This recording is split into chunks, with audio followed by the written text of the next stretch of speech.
Ngiye maze iminsi nkuri kindirimbo z'abaririmbyi. Mumbabarira abaririmbyi muri hano kunyanga ntacyo bintwaye.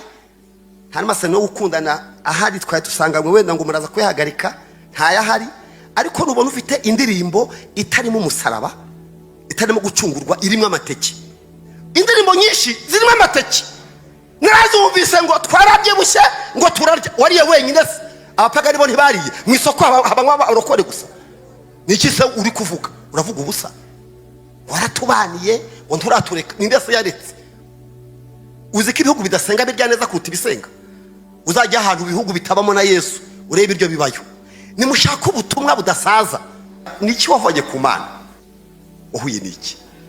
Imana impamvu iri kubura umuntu uhagarara mu cyuho ngo asengere abandi, asengere itorero, asengere igihugu, asengere akarere, nuko abantu bagera imbere y'Imana bagasaba ibintu biciriritse Yesu atigeze apfira. Ni gute byagenze? Ni gute uhura n'Imana ntiwezwe? Ni gute uhura n'Imana ntiwirebe, ntiwibone?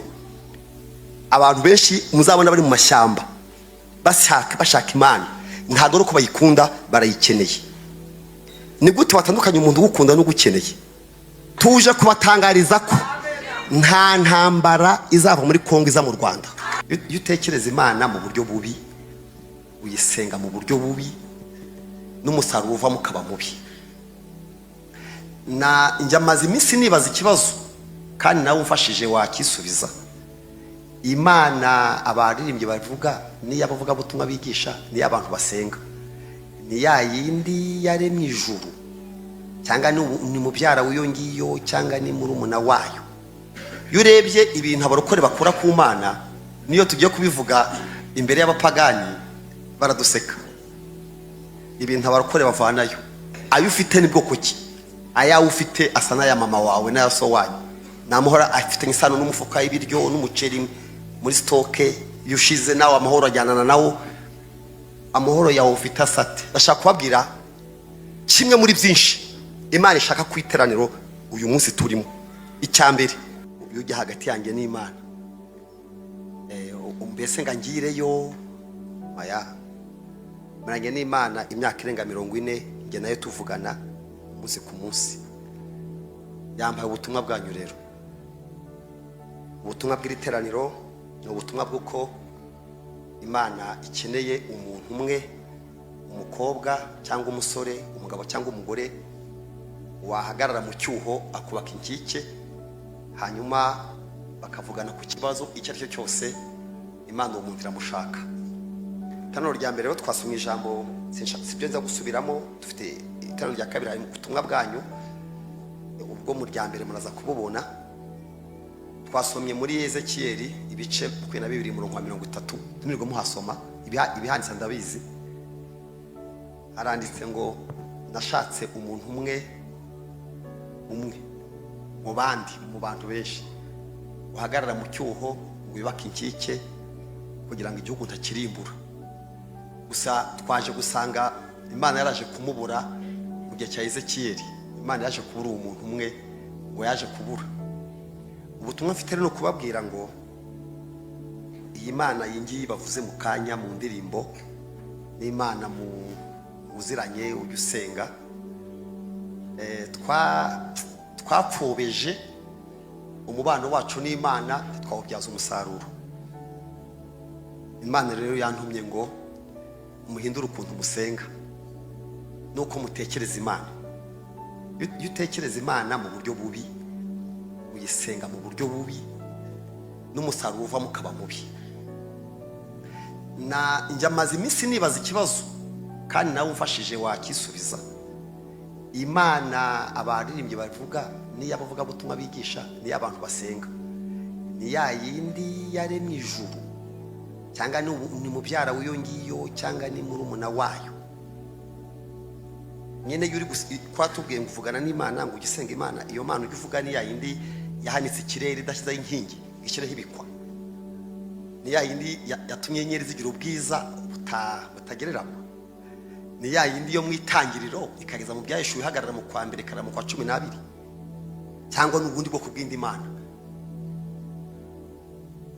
Iyo urebye ibintu abarokore bakora ku Mana, niyo tugiye kubivuga imbere y'abapagani baraduseka. ibintu abarokore bavanayo. Ubundi Yesu yatwemereye kuduha ibintu bitaba mu isi, bitagira isoko na rimwe ribicuruza. Yaravuze ngo ngiye kubaha amahoro, ngo atameze nk'aki, nk'ay'isi itanga. Isi ifite amahoro itanga, ariko ubwoko bw'amahoro Yesu atanga ntabwo aboneka mu isi. Nta muryango mpuzamahanga n'umwe utanga amahoro Yesu atanga. Ayo ufite ni bwoko ki? Ayawe ufite asa n'aya mama wawe n'aya so wanyu. Ni amahoro afite isano n'umufuka w'ibiryo n'umuceri muri stoke. Iyo ushize nawe amahoro ajyanana nawo. Amahoro yawe ufite asate. Muri byavuze ngo amahoro Yesu aha abantu be ntagira akagero. Hari akandi bayavuzeho ngo nta maganya abasha guhagarika. Imana rero ashaka ko muva mu miteto. Nongere nsubiremo, niba Imana ujya usenga ari ya yindi iri hera mu itangiriro ikageza mu byashowe, niba ariyo, uwo mubano wawe n'Imana ni icyo wamariye abanyarwanda, ni icyo wamariye isi. Mu yandi magambo, yuziranye n'umuntu ukomeye. Umuntu ukomeye, abantu bakomeye babaho. Bibiliya ivanga abakomeye bo mu isi. Umuntu uziranye n'umukuru w'igihugu, hari abantu baziranye nawe bidasabye n'akazi, bafitanye isano ya bugufi. Hari abantu bijyo badakomanze. Uwo muntu ngize umugisha nkagera ku mukuru w'igihugu, nkicara muri saro ye akangezayo, nta kintu naseka tutavuganye, kuko nzi ko ndaza gufata icyemezo ntawuza kumuvuguruza. None niba ari uko bimeze, wowe Imana ko wavuze ngo maravuganye, ni iki mwavuganye? Wakuye igiki? Wakuye amateke, korayo ibihaza, korayo imyenda icika, niki wavanye ku Mana? Niyo mpamvu uyu mwanditsi yavuze ngo Imana yashakashatse umuntu bavugana ku idosiye y'igihugu. Ntabwo ari uko batari bahari, abari bahari bafite imitekerereze iciriritse y'ibintu bitoya by'ibiryo. Kandi abarokore niyo tugiye gushaka Imana, niyo yaba yanaje. Hari umurokore mwene wacu witwa Yakobo, yigeze agira umugisha, aryama ahantu mu ishyamba mu murima w'abandi, yari mahunga mukuru we Yesawu ajya hatazi, bumwiriyeho, ntiyaraye muri hoteli, sinzi ahantu yabonye ibuye, araryama agiye kubona abona ararota, abona urwego rushinze aho ngaho Beteli, ngo rurashingwa, ngo rugera mu ijuru, ari mu nzozi. Agiye kubona abona abamarayika bari kuzamuka n'abandi bari kumanuka. Agiye gusenga, uva ibintu yasengeye, ari nabyo abarokore dusengera bitoya biciriritse bishira, n'abapagani badasengera. Hari n'ibyo Imana itanga batasenze. Buri Imana iremye ku buryo abantu bo mu isi yipfunduye ikiganza cyayo ihaza n'abapagani. Y'imvura iguye igwa mu mirima y'abarozi n'abataroga, ntabwo igenda yitaruka, uyu ni umurozi, uyu ntasenga, igushe cyo hose cyane muri bakeza bakameza. Yakobo agiye gusenga, agize umugisha, aryamye Beteli, Imana iraje, aho kwisaba ibintu binini ahita yisaba ibintu bikurikira. Yarebye ati rero napfuye kuryama aha hantu, ntazi kare mu marembo y'ijuru. Icyambere ahise yishurirwa, karahimana isigaye isohokera, niho yinjirira niho imanukira. Ati naryamye ndushye, ariko mpasanze Imana. Ati naryamye ntazi aho ndyamye, ni mu marembo y'ijuru. Umva ibyo wasengeye rero. Muzi ibintu yasengeye? Yabwiye Imana ngo Mana, nundinda ukajya mu ibyo kurya bya buri munsi. Urumva ibintu yasabye? Reba Imana yaje, inyoni zijya zirya zitasenze, ngo numva ibyo Imana yaza imbere yanjye nkayaka ibiryo by'umunsi, nkayaka amandazi n'amavoka. Ngiye nkaka Imana amavoka, zavoka, ngo nundinda ibyago ntibimbabazi, ukajya umpa ibyo kurya bya buri munsi, ngo nzagaruka. Umva ni yahise ahiga n'umuhigo, nzuba ku rusengero hahantu, imuhaye amandazi na kawunga, ngazahita yuba ku rusengero i Beteli. Ate kandi nzaguha icya 10, uzagikura neza ko numva ibintu wasabye ari ibiryo. Cya 10 uzatanga niki? Wowe wasabye ibintu biciriritse, so cya 10 kizakingana gute? Kizangana n'ibyo wasabye. Ate kandi nzagaruka rwose nzagushima. Yibagirwa icyaha afite gitumye ahunga. Abantu bafite icyaha kibirukankana, bagera hariho abantu zimwubu badutse bafata abantu bakafatiranya n'ibibazo, baguhanura bakagubuhanuzi bw'imigisha ntibavuga icyaha cyawe. Ngira biguhaye, ngira bizanye, ngibikuyeho. Icyaha se bite? Iyo dosiye kucyo uyisiga. Yakobo yararyamyeho kubera icyaha. Imana imwiyeretse igira ngo nibura yaturi. Uyatandukanye na Yesaya. Yesaya we yagize gutya yibonye, nawe yarayibonye. We yabonye protokole y'Imana gusa, abona ukuntu Imana bagiririmbira, abona abakerubi n'abaserafi baririmba. Ibyo Yakobo yeretswe n'ibyo Yesaya yeretse bijya gusa. Aka ikibazo ko babyitwayemo, uko bitwaye. Yakobo we isagira Imana ati Imana, n'umundi sinariye umpa mandazi, nzakubakira inzu, nimbona ji kayanywa akabido kose nzaya ngutangira icya 10 n'amaturo. Imana abamarika bakajya biyenza bimanura aho ari ngo barebe ko agira umutima ureba ibintu binini. Birangira agiye nyine abamarika babwira Imana bati se ko mwamwiyeretse avuze iki? Ati yatsa amabenye, yatsa amandazi, yatsa amacapati, yatsa amaji n'imineke. Yesaya nawe babaraje. Yesaya we nawe yababonye agiye kubona ngabona abaserafi n'abakerubi, bamwe n'abamarika bashinzwe umutekano w'Imana, abana bashinzwe kuyiramya. Ikintu Yesaya yahise akora, yahise abwira Imana ati Imana, nagukoreraga ntakuzi, nukuri nubwo ngira impano ariko sinigeze menya uko usa n'uko nsa. None ndakwitegereje nsanga ntari nkuye kuba naragukoreye iyi myaka yose. Ufite icyo kibazo se? Ati ngira umunwa. Niba ari ikibazo mfite, niba ari ikibazo Mana mfite umunwa wanduye, mba hagati y'abanya binyoma, nanjye ni umunyabinyoma. Yesaya yakora akaye kazi, yari minisitiri ushinzwe ububanyi n'amahanga mu gihe cye. Umwami Uziya yari mwene wabo, amushyiraho muri guverinoma. Arangije amugatira wowe ushinzwe ububanyi n'amahanga. Aho kazi yakoraga rero kwatumaga nubwo ari umurokore gukizwa neza biramunanira. Ariko abonye Imana arayibwira ati Imana, ngewe cyo nkwisabiye nyemerera negereyo ndeguye iby'umuhamagaro no gukorera, nsanze umuntu wanduye atagukorera. Imana aramubwira tumva Yesaya, ubwo wimenye ukamenya intege nke zawe, urwaye hehe? Burya abantu bagira ibintu barwaye, abona agira ingingo nubwo mwishaye hano, hari ufite amatwi kari afite ikibazo, amaso afite ikibazo, umunwa uhumanye, ingingo zanyu zigeze ziri ibya bitandukanye. Yesaya ati ngewe ntahari mfite ikibazo n'umunwa. Imana avuga ati ubwo uzi ikibazo aho kiri, dufite igisubizo. Marayika we ati karame, nta kintu cy'umuriro wambonera. Ati nazanye icyokezo kiriho umuriro. Yesaya ati urwaye n'umunwa. Ati shyira hano tukwereke. Ati shyiraho. Bakoza hehe? Ku munwa. Imana irabaza ngo ndatuma ninde watugendera? Ninde watugendera? Yesaya aravuga ati ko nari mbaye umunwa nkaba nakize, bari ngiye utuma. Urajya kuvuga ngo wabonanye n'Imana ufite ibyaha ntiwihane? Iyo ni Imana mwabonanye cyane shitani. Imana irera kubyo yuhuye nayo, yaba ari gushaka yaba ari wowe uyishaka, muhurira muri zone yo kwera. Imana irera, yera ku manywa, yera nijoro, yera kuva mu kwa mbere kugeza mu kwa 12. Wahuye n'Imana ikubwira amateke, ntakubwira ibyaha byawe, uhuye n'igiki. Imana imaze kumweza iramutuma. Arangije ubuhanuzi abuhinduka umuhanuzi mukuru, ahanura ibya Yesu, uko azavuka, uko azakura, uko azapfa, uko azazuka.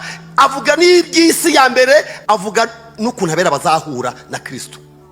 Yakobo we ahuye n'Imana ahita avuga amandazi. Yamaze imyaka 20 kubera icyaha yanze kwatura. Amara imyaka 20 yamigishiza iri mu icyaha, bikarangira bihindutse umuvumo. Agakora ntibamuhembe, ubundi bakamugwanira ibihembo, ubundi bakamwambura. Apreventa aravuga ati aho nahereye nduha, atariko nasenze nabi. Cyo nakunde Yakobo iravuga ati icyazongera kumpozahurira n'Imana, ibintu by'amabenye by'amandazi nzabivamo. Narinzi ko mfite umugisha ariko ntawo mfite n'icyaha. Afata rero abagore be n'abana n'amatungo bijyaronkeye yongeye kwa sebukwe, abageza ahantu ro kuruzi. Arabwa ati rero musigare hakurya nsubiyeyo. Agenda ajya mu ishyamba, ajya mu yandi masengesho.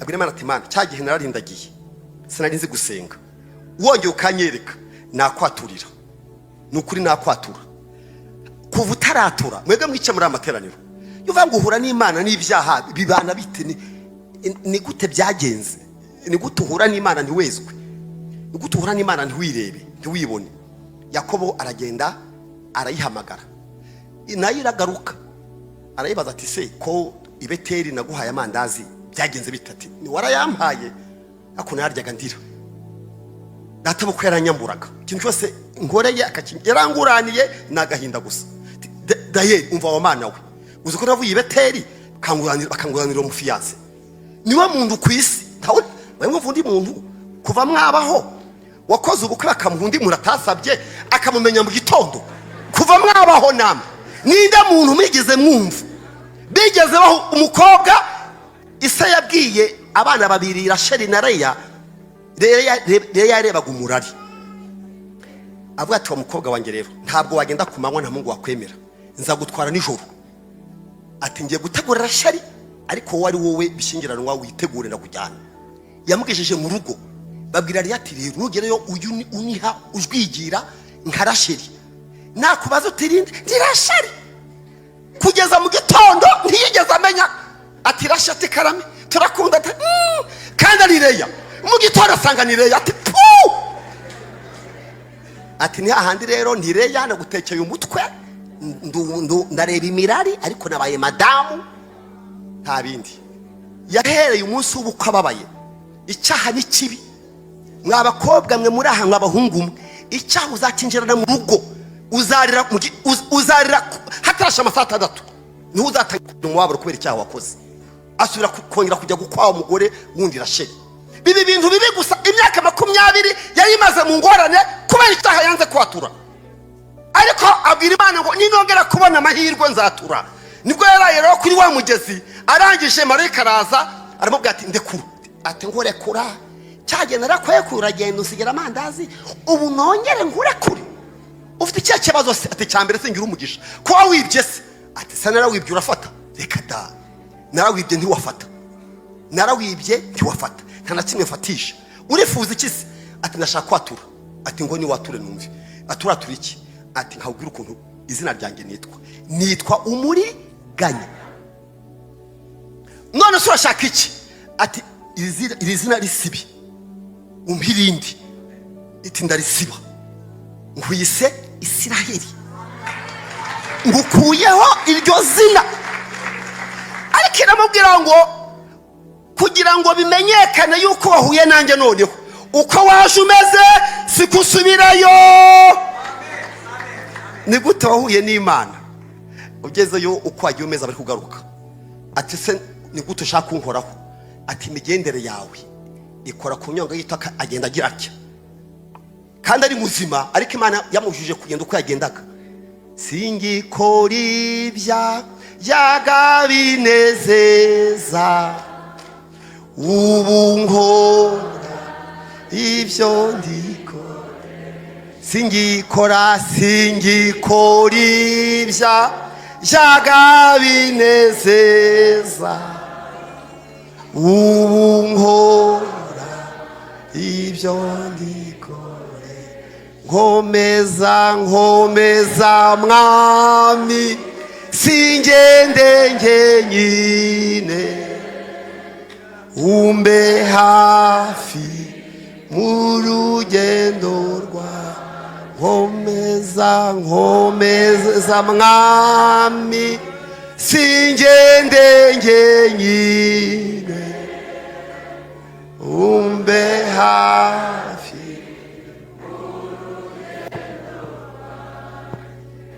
azagenda atya abana batubaye icyo ati aho nahuriye nayo hari ibintu yankozeho sinkigenda guko nagendaga haleluya nahuye na Yesu hari ahantu yankoze Imana yamubwira ngo kubera yuko wamenye gusenga ukihanira imbere yanjye n'ibibazo wari ufite bya Yesawu yarashatse na ruswa ari buze gutanga yarateguye ruswa aza guha mukuru we yavuga ati byihorere umara ngo haye umugisha wahuye n'Imana ntiwezwa wahuye n'iki Imana impamvu iri kubura umuntu uhagarara mu cyuho ngo asengere abandi, asengere itorero, asengere igihugu, asengere akarere, nuko abantu bagera imbere y'Imana bagasaba ibintu biciriritse Yesu atigeze apfira. Buriya ni muririmba ibintu by'ibiryo. Njye nyambwira abaririmbyi natwe abavuga butumwa, njye maze iminsi nkurikira indirimbo z'abaririmbyi. Mumbabarira abaririmbyi muri hano kunyanga ntacyo bintwaye, nta n'amasano yo gukundana ahari twaye dusanganywe, wenda ngo muraza kwihagarika ntayahari, ariko nubona ufite indirimbo itarimo umusaraba, itarimo gucungurwa, irimo amateke. Indirimbo nyinshi zirimo amateke, narazumvise ngo twarabyibushye ngo turarya. Wariye wenyine se? Abapagani bo ntibariye? Mu isoko habanywa abarokore gusa? Niki se uri kuvuga? Uravuga ubusa. Waratubaniye ngo nturatureka. Ninde se yaretse? Uzi ko ibihugu bidasenga birya neza kuruta ibisenga? Uzajya ahantu ibihugu bitabamo na Yesu urebe ibyo bibayo. Nimushaka ubutumwa budasaza. Ubundi butumwa bwose burimo amazu arasaza, imodoka irasaza, ibindi bintu byose biri materiel uzaririmba uzigisha bizashira.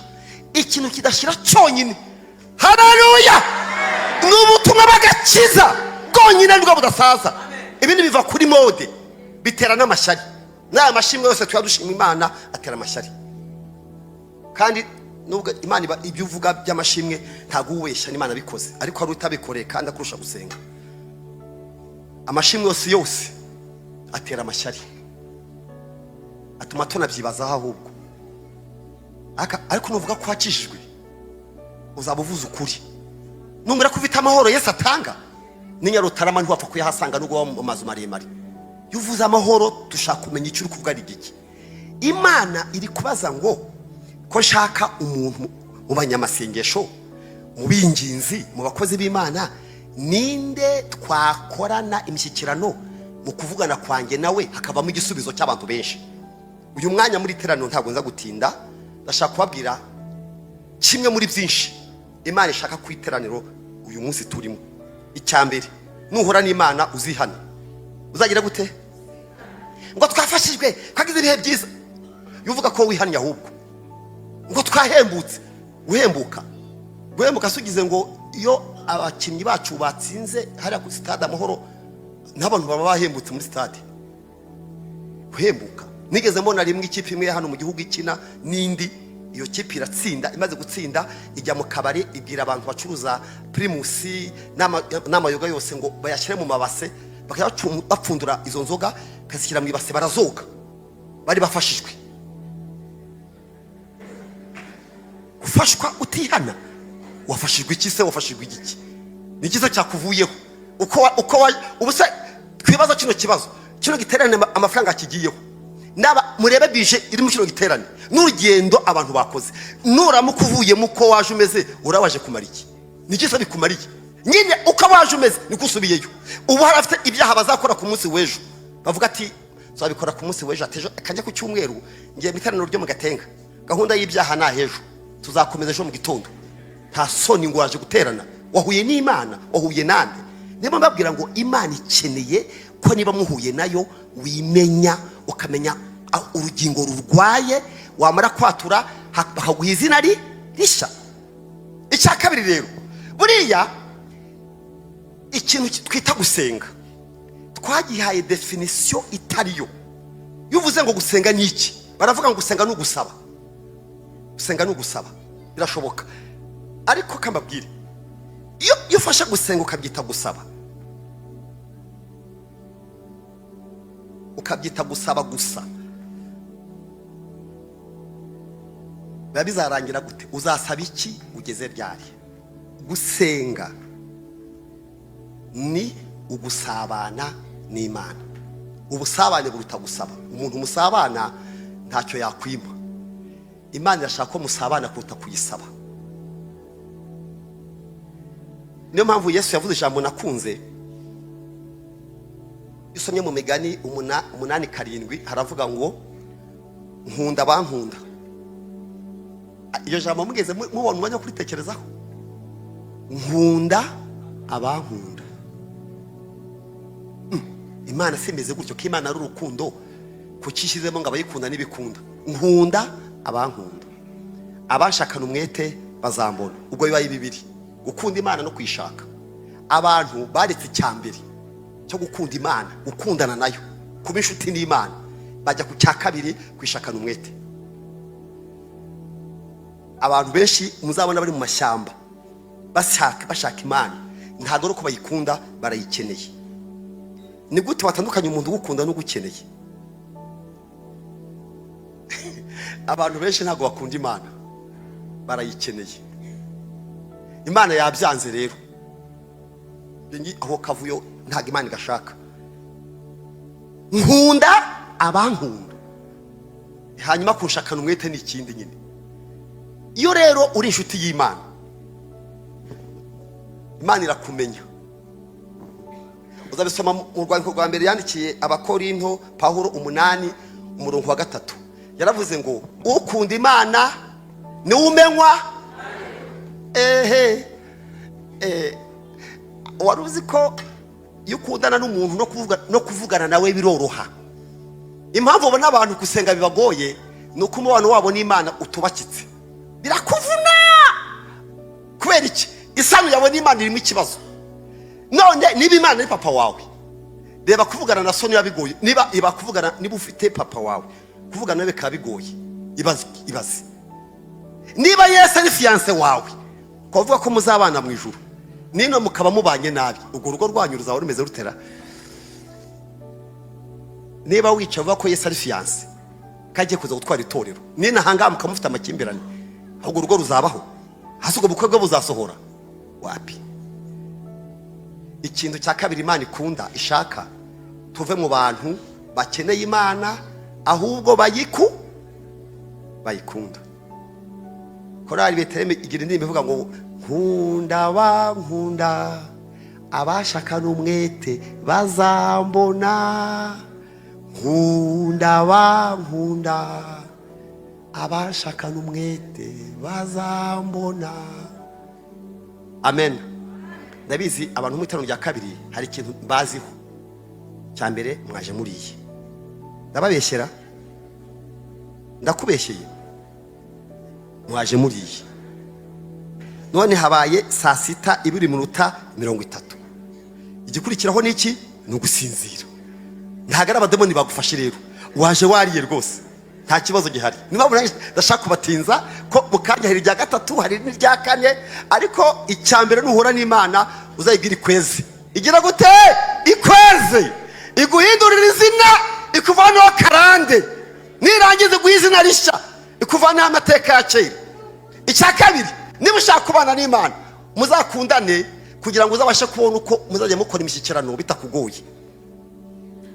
Naje kumenya ko Yesu agira umwigishwa yakundaga. Naribajije se Yesu arobanura ku butoni.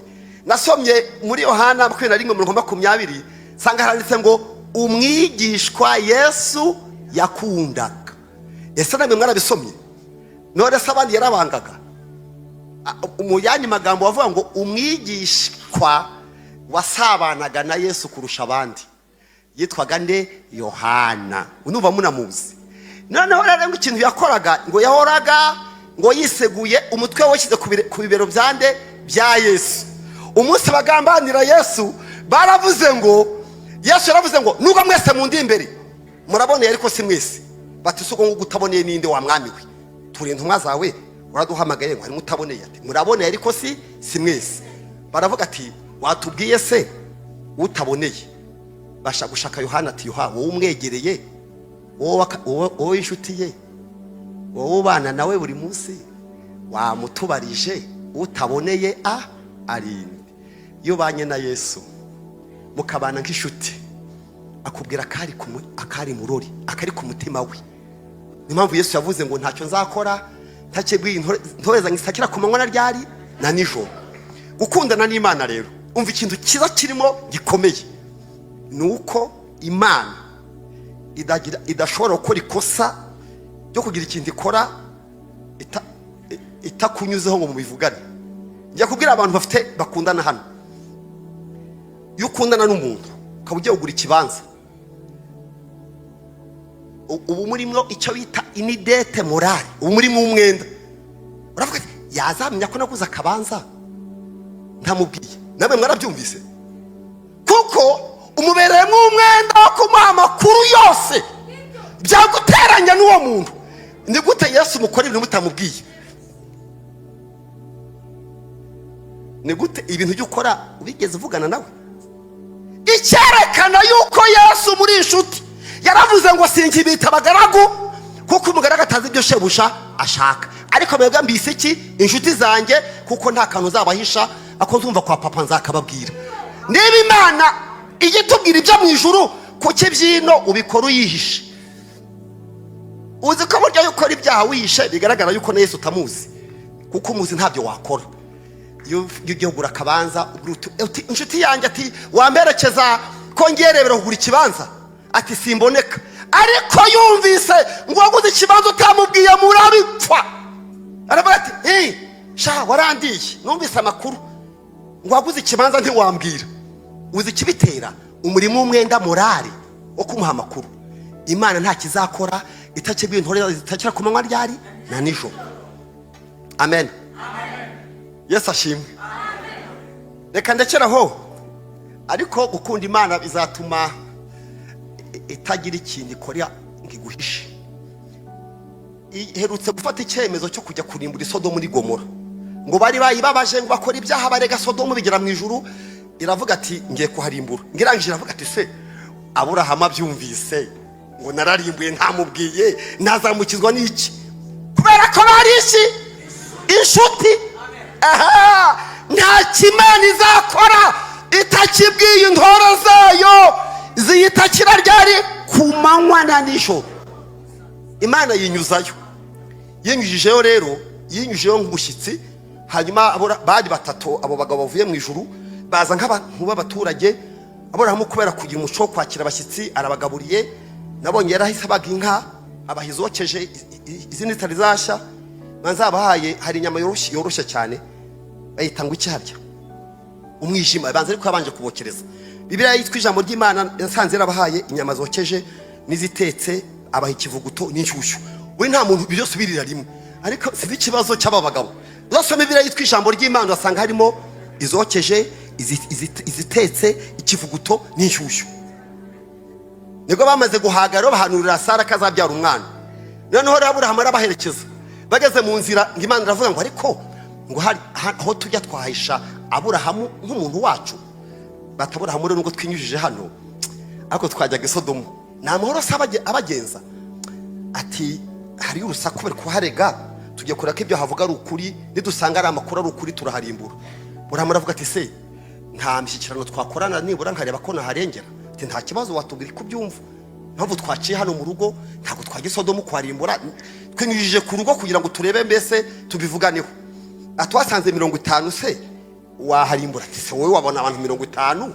Ati na kubera abo 50,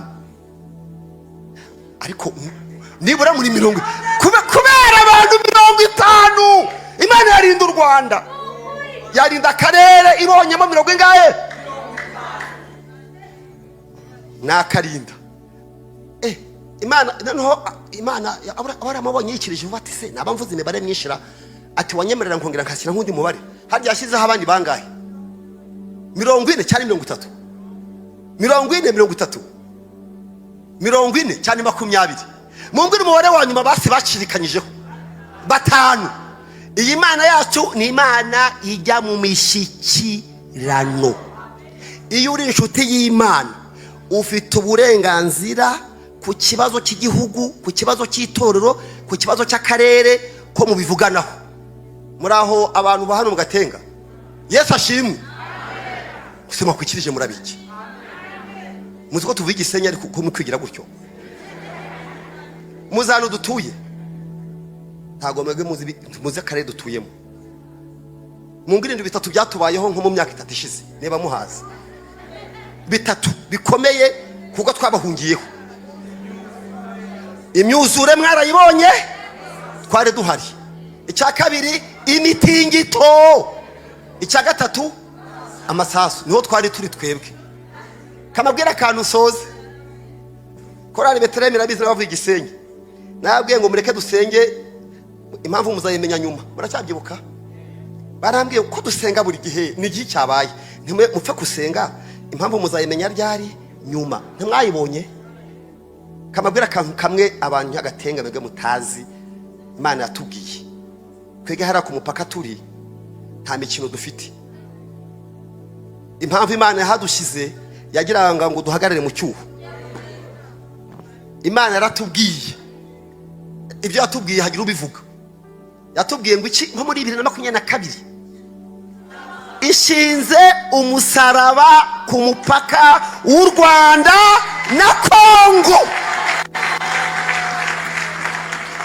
Imana yaratubwiye tutazi n'ibizaba ngo bana banjye kubera amasengesho musenga mubaye inkoramutima zanjye nshinze umusaraba ku mupaka w'u Rwanda na Kongo.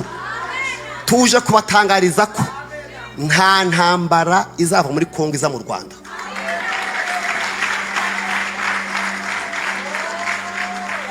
Mbabwira impamvu hari abantu b'Imana bavugana nayo hataje komisiyoneri. Nayo bwayo ntiyakwibesha ngo iza n'icyago duhari. Twayibaza tutise ko twari twabivuganye ibigenza biti. Niyo mpamvu duhura n'ibyago n'amakuba, ariko tuzakomeza kwa muriya mugi. Twebwe turahari, tuza akazi tuhakora. Mwebwe mujya mwiryamira, ariko twebwe tuzi icyo dukora kora mupaka. Kubera iki? Twamaze kumenya utegeka abami, agateka abakomeye, utanga amahoro ntagire utanga iki amahane. Iyo niyo Mana yacu. Niyo mpamvu kubana n'Imana mukaba inshuti iguha umutekano, ikavuga ngo ntacyo nzakora ntakibwiye intore zanjye zintakira ku manywa na nijoro. Imana ntishokora ikintu itaje gushaka abanyagisenyi. Mwebwe ibyanyu simbizi, wasanga ne mufite amasezerano yanyu. Ntago Imana mbese nayo irabizi kandi sindi kwibeshera. Mbese turi mu mwenda wo kudakora ikintu tatubajije. Tugomba kujya mu kishyirano ariko batse ariko se wuciye hano ujya he harya. Niyo mpamvu igisenyi tuhaba mukumva habaye ibintu muti uveyo muhimwe tujya heze naho tuzajya. Tuveyo tujya heze hose ni mu isambu y'Imana tuzahaguma. Imana ibasha kuturinda nijoro cyangwa mu manywa cyangwa mu mvura y'icura burindi. Imana ishaka kuturinda igihe cyose. Kuba inshuti y'Imana bituma itaguca inyuma ngigira iki kora itakubwiye. Imana ishaka umuhagarara mu cyuho kugira ngo asengere kano karere. Twebwe tuzabikora kuko twabonye Imana iturinda kandi turakomeje kubana nayo. Amen. Yesu nashimwe. Ndagira ngo dusoreze hano ni bibiri twavuze. Imana ni gushaka umuntu, irangije ijya kumushakira mu banyamasengesho, agisanga amasengesho dufite n'abantu baciriritse, dufite imitekerereze iri cheap, sengera amateke n'amandazi. Ubu Imana yaraje ivugana nawe, urangije ntiwaguka ngo wibuke abana bari mu bigo bya bigo ngo bya bigo by'abana b'inzererezi. Ntabwo uzi ko bibaho kutane gusa Imana ngo mubivuganeho, kuzi ko ibyo bigo bihari. Kutigeze uvugana n'Imana ku buraya bwagiye bwiyongera. Nimusenga Imana mujye mwibuka ko Imana atari lokali. Wowe uri lokali, Imana ntabwo ari lokali. Wowe ufite 20-30 ubutaka, ariko Imana muri Amerika ni mukwayo. Mu Burayi ni imisambu y'Imana, muri Aziya ni imisambu y'Imana, Australia ni imisambu y'Imana, na Afrika ni imisambu y'Imana. Kandi wowe uri fiancé, uri umufiancé rero umva amakuru. Niba hari umufiancé uri hano cyangwa uzabawe, iyo wakunze umuntu, umutima w'abantu bakundana ubusobekeranye. Nk'umutima w'Imana uba mu itorero, kuko itorero ryese gahunda na Kristo. None umva rero itorero ryatakasa Yesu ntiyumve. Mfasha mufitanye ubukwe na Yesu, none uracyari nahanga. Yavuze ngo simba sabira ngo muve mu isi. Niko yavuze. Yemeye kugira gute? Kuyiturindira mo. Yaravuze ngo simba sabira ngo bakure mu isi, ariko ndabasabira ngo barindire uyibarindiremo. Kadusoze turongera mu itanuro rya gatatu, hari n'irya kane. Amatanuro hano ni menshi. Amen. Ko tugiye gusenga, itanuro rikumariye iki se? Kuba waje bikumariye iki? N'ubundi urunaniwe ushaka kwari kwiryamira, ubundi ushaka koza akazi kenshi n'ejo zakajya hora shushye. Kubuje bikumariye iki? kwa korali yaje bikumariye iki niki bikunguye. Kankubwire rero kugira inama iteraniro ikintu warikoramo kabisa wakora ku mutima w'Imana mugatangira umubano wawe wakadasohoka n'Imana. Icyo bita mu kirundi ngo nisoma mbiki no kubanza ire teraniro karikuramo kwihana. Haguruka tugusengere. Umuntu uri muri amateraniro wakoze icyaha baba baragufashe cyangwa bataragufashe bizwi cyangwa bitazwi, iyi Mana yaravuze ngo urabikora nka kwihorera kugira ngo turahwanye. Umunsi umwe gizagira gute wasanga impamvu Imana yakuzanye ari agakiza kawe k'uyu munsi. Umva Yakobo we, ndabizi amandazi warayabonye nubwo nta mugisha wayaboneyemo. Ufite umururumba mu byo ukora byose nta mahoro ufite. Ikibazo cyabiteye ni icyaha, ariko Imana yoroshya ubuzima. Yo hagurutse kiba kirangiye. Haguruka mu mwanya wawe tugusengere. Ibiciro byo gukizwa Imana yabihananduye ni uguhaguruka gusa. Intama Yesu arahari. Imana igumugisha, Imana igumugisha. Ibiciro byo gukizwa ni uguhaguruka gusa. Iyo haba kera ubuzanye intama, ubuzanye intungura, ndashaka gusa ubakuyeho izina ribi, izina ry'uburiganya, ubahaye izindi mbaraga. Ibyaha bakoze amazina yabyo aho babikoreye ingaruka byabagizeho bahanagure, ubakureho karande n'imivumo mu izina rya Yesu. Tuba imbabazi z'Imana. Abenshi n'urubyiruko abambana bawe bazavamwe abagabo, bazavamwe abadamu beza, bazagira umugisha. Kurukanye karande ku buzima bwabo, kurukanye umwaku bakoraga bikanga, ariko amateraniro ubahaye ubugingo buhoraho. Mana urabuhagiye, dore bahuye nawe ntibazongera. Ibyaha barabisezereye. Bamwe bari no kurira, abantu bari kurira, abantu bari kurira bari imbere y'Imana ishobora byose. Mwari mwarihebye, mwarabuze ibyiringiro. Iri teraniro Imana yabahamagaye ibishaka. Imana yarizi ko muza. Terane cyari icyanyu. Hari ibintu Imana igukuyeho.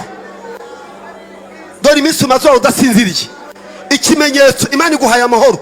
Iri joro ugiye gusinzira, Imana iguhaye ibitotsi utagiraga. Icyaha cyawe kigukuweho n'ingaruka zacyo. Abadayimoni baraguhunga n'inzozi mbi. Hanyuma niwongera kubona Imana ije mu buzima bwawe, urahindura ukuntu wasengaga. Murakoze, Imana ibahe umugisha. Amena. Ngiye kubasaba basigaye muhaguruke rero. Tugiye kubyaza umusaruro umubano wacu nande na Yesu. Umubano wacu nande na Yesu. Ni Imana yaguhamagaye. Ishaka yuko wipfobya. Wowe ugisenga Imana uzi ko ariyo yaremye ijuru n'izuba n'ukwezi. Nusenga usanga ibintu binini. Umva mbabwire mwabarokore mwe, Imana ishaka yuko ikintu izaguha abapagani n'abagutuka, abakuryanira inzara n'abakunegura bazabona Imana yawe. None urakijijwe, ariko apagani n'ubundi baragupinga. Babuze ikimenyetso cyerekana ko Imana uyizi. Uwabya mwanje agasuro k'abadayimoni. Murakanze? Murakanze? Ndagira ngo niwongera kujya imbere y'Imana uyibwire ngo nkura igisuzuguro cy'iki cy'abadayimoni ku buzima bwanjye. Imana yawe ni Imana yaremye ijuru izuba n'ukwezi. Ni Imana nini, ntago ari lokali. Imana ntago ari akantu k'iwanyu. Irenze imbago za nyoko, imbago za so, isambi wanyu baguhaye. Imana irenze izo mbago. Ndagira ngo ubwire Imana ngo ninongera guhura nawe Mana nzaka ibintu bingana gute binini. Uzaka Imana iguha umugisha utari nk'induru. Biravuga ngo umugisha Uwiteka atanga ntongeraho iki umubabaro. Umuntu wese ufite umubabaro avabona Imana bimuhaye. Ongera usenga n'amasengesho. Wabonye akazi kaza mu mubabaro, ubonye urugo uza mu induru. Biravuga ngo umugisha Uwiteka atanga ntago yongeraho iki. Uwo mubabaro ntago ari Imana yawongeyeho, ni shitani. Ngiye kwabira kandi ukoroshe kabarokore. Mukoresha ikirenge cy'iburyo musa nk'abakandagira ikintu. Mbese sanga ukandagira uruntu ubikore mu kwizera. Abarokore batungwa no kwizera. Abarokore sanga ukandagira ikintu shyira munsi y'ikirenge uruntu urusiribanje ubikore imbere y'Imana. Mana ira mu ijuru ishobora ibintu byose. Twanze agasuzuguro k'abadayimoni ku barokore.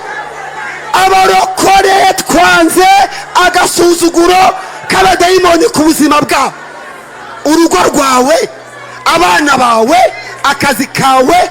Ntabwo abantu bemera kuza Imana nubwo udasiba mu rusengero, ariko iri teraniro turagusengeye kugira ngo babandi bakuryanira inzara, abakugisha impaka, abakuregura barimo bene wanyu. Imana yawe, iyi Mana wakiriye, nigaragarire bene wanyu, bamenye ko Uwiteka ari we Mana, bamenye ko Uwiteka ari we Mana, maze bikubite hasi bashima izina ry'Uwiteka. Turagushimye Mana, duhinduye uko twasengaga, duhinduye uko twabyumvaga. Imana yacu ni nini, Imana yacu ni nini, yemwe ni nini. Isi yose ni iyayo. Iyi Mana mwavuganye, isi yose ni iyayo. Amerika ni mu isambu yayo, Uburayi ni mu rutoke rwayo, muri Australia ni mu ishyamba ryayo, Afurika ni mu ikawa y'Imana. Niyo mpamvu tuziranye n'Imana ishobora byose, ishobora byose, nta kiyinanira. Niba urwaye kira, kadusengera uburwayi. Nta miti utanyweye, hari niba ufite mu rugo, ufite n'amarandevu kwa muganga, badasanga wakize, kandi iragukiza muri amateraniro. Imana iragukiriza muri amateraniro. Amateraniro arimo Imana ingana gutya, nta kimana itakoreramo. Izere, izere, nta rubanza Imana itaburana muri amateraniro, nta ntambara Imana itarwana muri amateraniro.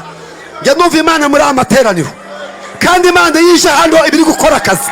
Njye ndumva Imana, njye ndikumva Uwera wa Isiraheli ari kumwe n'iri teraniro. Imana irema ibidahari, ikazura ibyapfuye. Niyo Mana turi gusenga. Muyongera amashyi, muyikomera amashyi. Ni Imana y'imbaraga, ni umutware utwara abatware, ni umwami w'abami.